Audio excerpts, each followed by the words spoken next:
We have Dustin Lynch in the house. How do we have a song out with Guetta and Yeah, Illenium and that's two insane. friends and Frank Walker? I used to not be able to sleep the night before NWTF growing up. Yeah, really? Yeah, oh yeah. Because they're my heroes. We're freaking out. Oh my God, a huge double beard.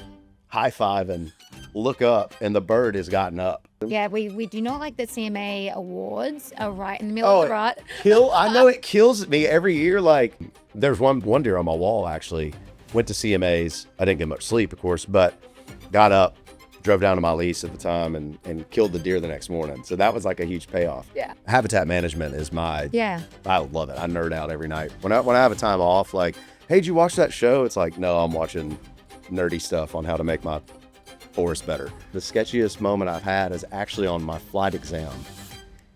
Because G'day everyone, it's Mary O'Neill here from Country Outdoors Podcast. Thank you again for coming back to our channel. If you are new, I hope you enjoy. We've got a catalogue of interviews going up to 107 plus. So thank you for tuning in.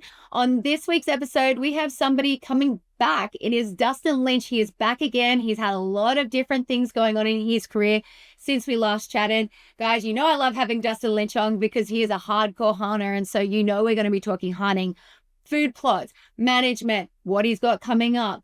Settle in, guys, and wherever you're tuning in from, please leave a comment, like, subscribe, share it with your mates.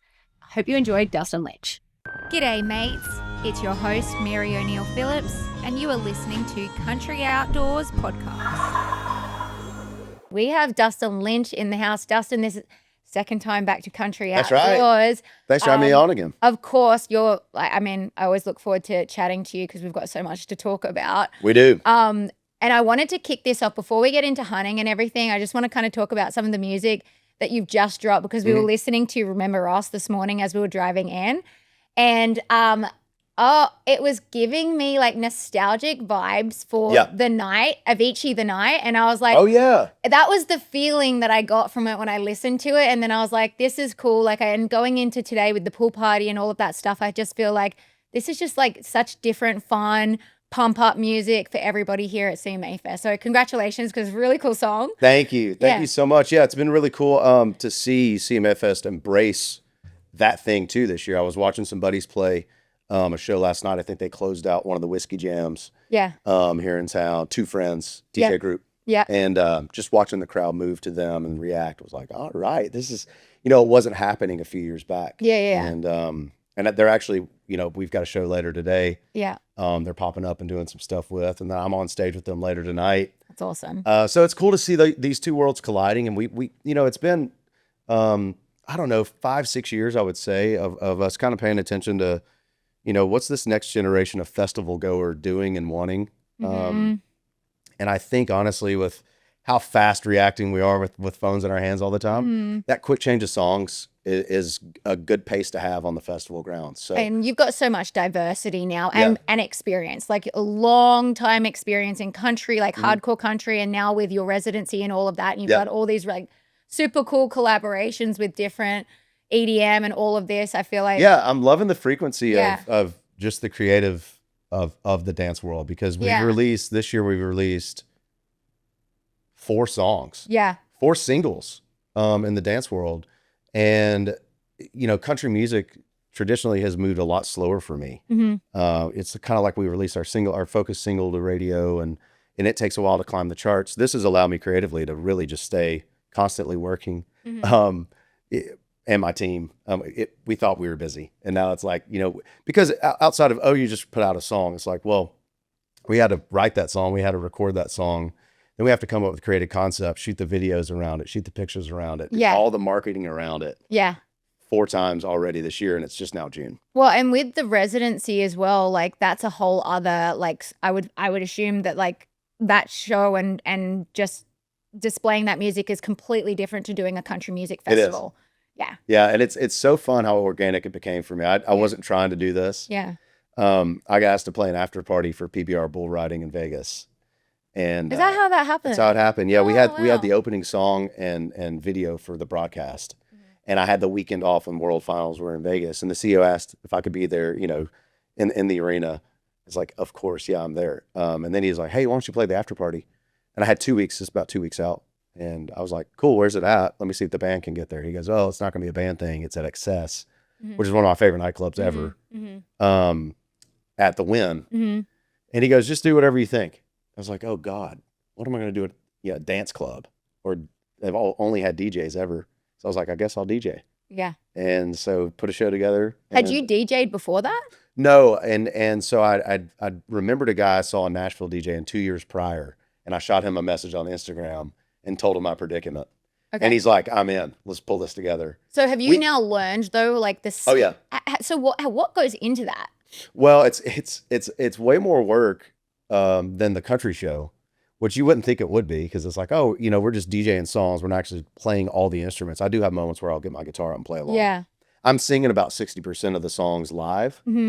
But every show is, instead, a 60-minute show, a country tour is 15 songs, 17 songs. I mean, it could be 50-something songs. Yeah. Depending on how quick we want to go in the night. Yeah. So, and it's different every time. Yeah. Because each crowd's different. Like if we're playing, like this weekend, we're playing a corporate event for a company in St. Louis Friday afternoon.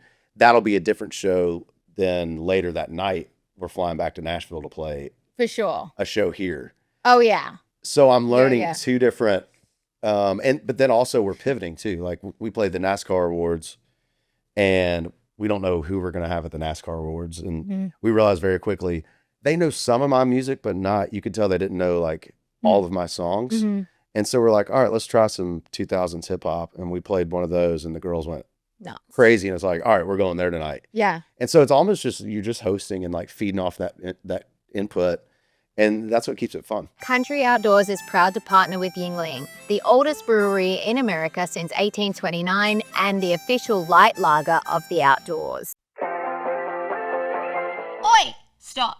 So I've actually been looking at buying land myself, and it's made me realize how important it is to have the right lender. And that's why I love what Rural First are doing. They specialize in land and rural financing, and they even invest back into rural communities, which I personally love. So if you're curious, like I am, go and check them out at ruralfirst.com. Loans subject to credit approval and eligibility. Additional terms and conditions may apply. Farm Credit Mid-America is an equal housing lender. Rural First is a registered trademark of Farm Credit Mid-America, NMLS 407249. Rural First products are available to consumers within the territories of participating farm credit system associations. How do you actually blend your music into those songs? That's the craft, and like that's the special sauce of the guys that are really good at DJing can do. And so what's fun is the first show in Vegas, my drum tech on the country tour is also a DJ. Oh, cool. And so he was with me just to help out with some tech stuff. And we got to talking. I'm like, dude, why don't you just get on stage and do it with us? Yeah. And he's like, what? Yeah. He's a drummer too. Yeah. So he's used to being up there, but not in that capacity where he's singing and jumping around with me. But we kind of just hit it off, and he's kind of become my hype man, and he's singing harmonies. Yeah. He's got his own drum moment now on the show too. So I have two like pro DJs on stage. Yeah. With me, and I'm just learning from them. So you're learning a lot, like on the tech side. It's a whole new instrument. Yeah, it would be like, oh, I'm going to pick up playing the drums. I mean, okay, go. For sure, yeah. Yeah. It makes you a really versatile artist though, and you get to now, have you thought about doing any kind of like Ibiza or any of those kind of European? Without a doubt, yeah. That would be cool. I didn't. Well, Santorini? I thought that genre would be like, who are these country guys? But it's so collaborative. Yeah. Like all the DJs, all the producers, all the artists. You've worked with so many people now too. I have. Oh my gosh. Just within 1 year of this happening is like Avicii, Diplo, how do we have a song out with Guetta and Illenium and that's Two insane. Friends and Frank Walker, and and we've got more in the pipeline coming, and it's there's a group out of Europe that I've always been a fan of, and we got to work together and have something in the pipeline, and it's like, is that a secret? It is a secret. Okay. So we can't say who yet. No, we can't say who yet. Okay. Yeah. But it's, being able to, for my music now to be heard in so many markets around the globe. It's introducing people into country too. Yeah, without a doubt. It's kind of cool. Bridging that gap. Yeah. We're giving them the format of a song, that's palatable to what they're used to hearing. Mm-hmm. You know, not just traditional American country music. It's in that BPM range, like that dance vibe, and you know, and also it's just a timing thing with how huge Shabuzi's Tipsy got worldwide. Yeah. Luke Combs, Morgan Wallen, Yeah, are having a lot of penetration globally right now with their music too. So I think it's just turning a lot of heads to us, and all those guys are smart, you know, and a lot of the guys that aren't from the U.S. are trying to break into the U.S. and I'm the perfect little segue for them. You know, I'm kind of bridging that gap, just like they're bridging the gap over in Europe for me. Yeah, I love that. And like where I grew up in Sydney, so we've got our farm, and like obviously everyone down the country listens to country music. But in Sydney, it was always like EDM, rock, like so versatile. But now my brother and like my brother who like listens to a lot of EDM is like listening to country music. So it's like, it's very cool. Yeah, it's very, very cool. I did want to go back to though the question on some of these other places like in Europe is like that's a plan in the future is to kind of. Yes, without a doubt. Yeah. Yeah. We just got to find the time to do it now. Yeah. And we need a song to really take off over there. You know, we just now started putting out, when did Die Living came out, I think in March. So we're only a couple months into having songs that have been able to get over there, you know, via Illenium and David Guetta's fan bases. So crazy. To where now it's like, wow, I can't believe, you know, something I sing on. And I love the message of that song too, but is getting played in these places. Yeah. That, you know, Cowboys and Angels would never be heard. Yeah.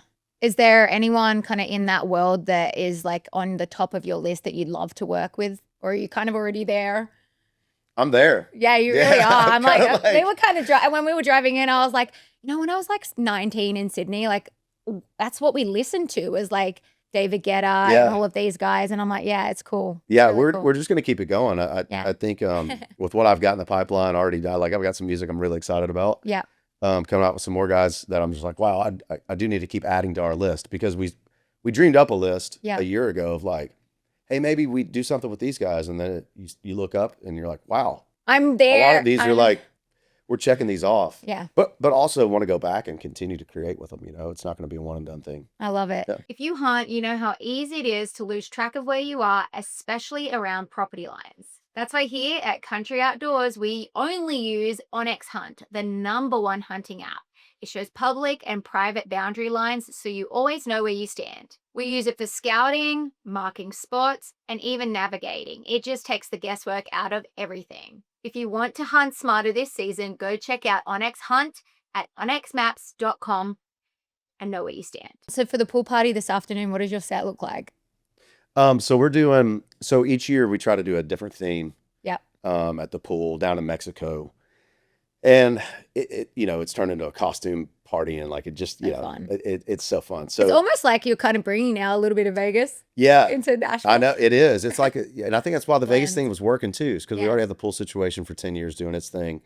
But we decided this year to do a best of. So we've been learning so much new music because we had, you know, all these DJ sets. It's just, I'm swimming in songs. And then we put together, we played Red Rocks, and that's always a one-of-one show. Yeah. So we had to learn a lot of new music for it. And then we put our summer tour together for the country band. And we're only like 2 reps in on that. So that's a lot of new music. And so for this pool party, we're like, okay, we can't throw any more on our plate. Let's do a best of. Yeah. So we're pulling a bunch of cover songs just from past years that are like our favorites. We're kind of selfishly going to play today. Love it. We are bringing in a percussionist that's usually not on the road with us and a horn player. So it's going to be really It's going to be a big band on a small stage. But you know, it's going to be massive. Sick. And we got special guests coming out. Okay. We're adding DJs to the mix this year, which we've never had too. So bigger and better. This year's actually more than 2x what we've had RSVP wise. So it's cool. becoming its own thing, you know, and we're only year 4 in, I think, at CMA Fest. Well, I was going to ask you about that too, because like you've been, you know, in town for a long time now as well. And I think last year there was like 98,000 attendees for CMA Fest. What do you think this year is going to be? I don't know. We'll see if it's the same, or I'm not sure. You know, it's just now kind of kicking off. And everybody's feeling gas prices, right? So that's true. I wonder if that's going to slow it down. I don't know yet. I don't think so. So for NWTF convention, which it's really the same crowd, right? this year, so when we started working with the NWTF 6 years ago, there was 40,000 attendees.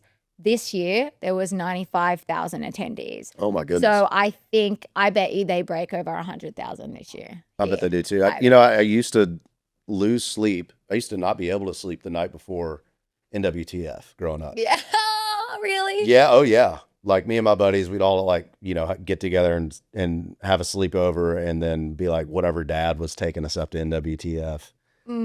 Because they're my heroes. Yeah. There's like getting to go see those guys call. Yeah. And then get a chance to meet them and get an autograph was just amazing. And life's fun like that. You grow up a little bit and cool things happen and you get to start hanging out. Actually like hunt with them. Yeah, exactly. Yeah. How was your spring? It was good. It was short. But I did get to fly to hunt Missouri and Iowa, which was awesome. Was that with the jury? With the jury camp, yeah. Cool. I got to hunt my farm here in Tennessee one afternoon. That was it. And I called in I was like, man, if it's a big turkey, I'm gonna shoot him. But it was 2-year-olds. I'm like, I'm just gonna let them walk and maybe get to hunt with a friend later this season. But I never got a chance to go back out there. The one day I thought I was gonna hunt, I woke up and there was a gobbler. I posted it actually on my socials. There's a gobbler outside of the barn fighting my truck, fighting his reflection. Yeah. Because I'm like, man, what is that dinking sound? And then I heard a gobble. I was like, that's a freaking turkey pecking on my truck. And so I got my call out and got him all stirred up. Was a season over?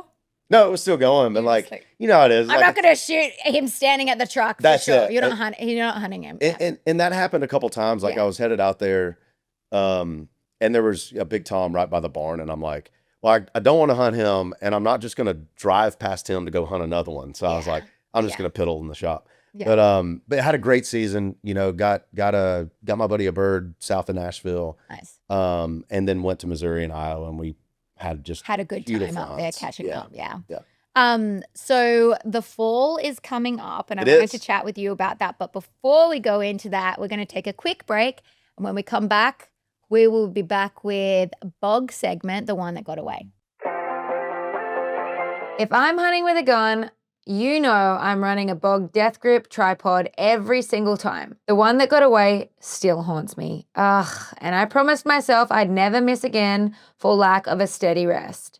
So when that once in a lifetime shot shows up, there's zero reason not to get locked in, get rock solid, and send it with confidence. All right, guys, we are back with Dustin Lynch here for the CMA special, and we're going to go into a segment called The One That Got Away with Bog Sticks. All right. Okay, so before we talk about everything that's going on in the fall, I want you to tell me that story of that one that haunts you today, the one that got away. Okay, this is tough. I'll do this one. I was like, I'm wrestling between a turkey or an elk. Let's go turkey. So there's a farm. I grew up in Tullahoma, Tennessee, and we have we've always had amazing turkey hunting down there. And I think it's just the terrain allows us to be able to move. Yep. There's just enough roll in the hills where you can move pretty good and cut birds off and stuff. But anyways, there's this one farm that I loved hunting on, and I had permission to hunt on for forever. And me and my high school buddy had a bird hanging up, and we kind of were like, we threw everything we had at him. And this was back when Night and Hell had this call called the Old Yeller. It's a slate call. And I forget what he had, but we were like, hey, let's just start doing a bunch of fighting purrs. And so we get to going. This is probably about, 9 a.m. now. We've been on this bird since daylight. And he gets good and fired up, and here he comes. And this turkey has, still to this day, I've not seen one, just 2 gigantic paintbrushes, like coming out. Yeah. And we've got a fence and a creek in between us and the bird, but they're used to traveling back and forth. Yeah. There's a gap. Yeah. So he comes around. We don't have great cover. He ends up thinking he sees us. Boom, shoot him. And we both shoot 1, 2, 3 them. Like, we're not taking a chance. Yeah. 1, 2, 3, whack. Because we've been doubling turkeys. Yeah. Turkey rolls, falls over. We're freaking out. Oh my God, a huge double beard. High-fiving. Look up, and the bird has gotten up. And I've already unloaded my gun. It's been that long. I guess we just chested him. And they're so quick when they get up and bolt. He gets up and starts running up this hill, and it's like, it's an old pasture. So we take off running too. So hard. You know, we got all our gear on, trying to load, trying to shoot. Can't get him. And up into the woods he goes. And we looked hours the next day, never found anything. He's hunkered down somewhere. He's found some bush or something. I know. He's just like, and it's like, out of all the turkeys that would roll and get up and run off, it's the double paintbrush. Yeah. And still to this day, that haunts me. And that's been a long, long time ago. That'll get you. Yeah. What happened with the elk? The elk the elk was my fault. I don't even want to say I'm experienced yet, even though I've killed some elk with my bow. I still don't know what I can get away with. Yeah. Because I grew up turkey hunting. Yep. So when an animal comes in, I'm not even blinking, you know? Yep. And there was a hunt a couple years ago with the jury team in Idaho. And this giant was coming in, but the camera guy had him. It's, you know, cameras can be a blessing and a curse sometimes. He had him. Well, I'm not the tallest dude. And there's a roll in this transfer line where this elk is. And he's got some cows with him. And there's a cow over here. And all I can see is the top of this elk's back.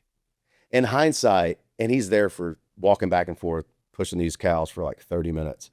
And in hindsight, I should have just taken 2 giant steps, got up on the hill and shot, you know. I know. But I had a cow over here. I don't know where she's at. And if I take a step, is she going to, you know, certainly he's going to come over, you know, and there was a tree that he would never clear. This is the whole thing. Yep. And looking back at the footage, because all I can see is rack in the top of his back. The camera guy's got him perfect. I just needed to go 1, 2, get on him, shoot. That's why they call it an inches game. You watch back a lot of elk hunts, and I've seen guys in similar situations that have made that move to get the shot successfully. I just didn't know. You sound like Zach right now. My husband is like, he had, 2 things. 2 years ago, he, pulled the trigger on buying himself a very nice elk hunt. Like, not like it was a good property, low free range, all of that. But same thing. It was always an inches game, and the camera thing. And the camera thing. And the camera thing. So no, we totally get that. But as archery hunters, I do love having the challenge. There's an added pressure to having a camera with you. Yeah. I remember my first few hunts with the jury team. It's like, man, pulling a bow back on a deer is all you want. As it is. And then I've got this dude I don't really know with a camera on me. Yeah. But in hindsight, like having that footage to see where you hit, it'll make you a better hunter overall. And also, it's like when you practice shooting around people and there's so much pressure, you kind of mess up and then you're like, this is embarrassing and whatever, but it makes you better in the long run, having that pressure behind you. It's like a coach. I do love having the footage to go review just so we know, okay, where'd you exactly hit? Yeah. How much time should we give the animal? That's a luxury. That is definitely a luxury for sure, knowing how long to wait. Well, thanks for sharing that. Of course. Still hunted, I don't think I lose my enthusiasm. The more things change, the more they stay the same around here. After 40 years of dirt, sticks and leaves, I think it's safe to say the Mossy Oak family and brand are people that you can trust. So head to mossyoak.com and get your gear today. Tell me about the fall and your plans coming up for the year. Yeah, so the music is really busy this fall. Yeah. My team has realized that I start to like to slow down about the last week of October for deer season. Yeah, we do not like the CMA awards are right in the middle of the rut. I know it kills me every year. Like, it could not be a worse, because all my deer walk in Tennessee that last week of October, CMA week. There's one deer on my wall actually went to CMAs, and there's a lot of after parties, after award shows. And I was like, you know what, this year, love you guys, but I'm not going to after parties. I'm going home and going to sleep. And I'm chasing this deer. And I didn't get much sleep, of course, but got up, drove down to my lease at the time and killed the deer the next morning. So that was like a huge payoff. Yeah. But they're in the worst week of the year. Rut. For Tennessee, for sure. But my plans this fall, we're touring heavy through October. And then in between shows, I'm just going to be after it. I've got, of course, my farm in Missouri's We've got, we've been hit with some EHD really bad up there, in Iowa and in Missouri. I'm close to drawing in Iowa. Yeah. But I don't know if I want to exercise it because we just don't have the intel on the deer just yet up there. So with the EHD, how does that work? Like, do you have conversations with game and parks or like game and fish? Yeah, about that, and then do they come in and like check the property and stuff like that, or? Well, they don't have to because we're just finding a bunch of our future all-stars dead. Right? Are you seeing them like walking around? And so it's so sad when that happens, and it's it's just one of those things where it comes through in waves, and for whatever reason we're on that wave right now. So but we've got some potential in Missouri, and of course Tennessee's always good for a buck or two. Yeah. I love it. You guys know here at Country Outdoors, we really pride ourselves on quality of content and production. And that is why I chose to partner with Creators here in Nashville for all of my CMA Fest podcasts. Creators Nashville was built for creatives by creatives. In a world where you need more and more content, they built a place for you to tell your story. With hourly rates or flexible membership options, the whole house is set up for what you need. They just need your story to tell. Creators in Nashville has been Country Outdoors approved. So go to Creators Nashville and book your next project. I wanted to talk to you about flying because last time you kind of were letting me know about flying and all of that. And I never asked you whether or not you'd had any sketchy close calls or anything like that. But I feel like every pilot probably does. And I wanted to ask you if you've got any wild stories. Tell me. Of course. Yeah. Well, I did have... you go through your checklist. Yeah. And you don't skip checklist no matter how much you fly. That's what can get you in trouble. Mm-hmm. And I was out, for me, it's a challenge to go, okay, I have to like make sure I go get my reps because I'm gone so much that a month can go by like that and I haven't been in the plane. So I like to get out there once, twice a month minimum. Mm-hmm. And if it's once a month, I still like to have somebody with me. But if I can go every other week, I feel really proficient. Yeah. And I was out trying to I was like, you know what? I'm gonna go get some night flying in solo. And I go to do my run up check and I check my magnetos. So there's two sets of magnetos. What is the magneto? So it would be like 6 spark plugs. Okay. Times 2. Yep. I'm making this up. I think that's right. Somebody's gonna check me and be like, you're an idiot. But you check them because you want both sides firing. So you have a backup in case one side doesn't go, right? Yep. And one side won't, plane dies.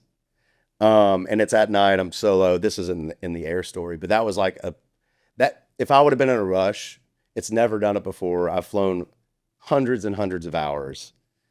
If I'm not checking that, who knows what happens?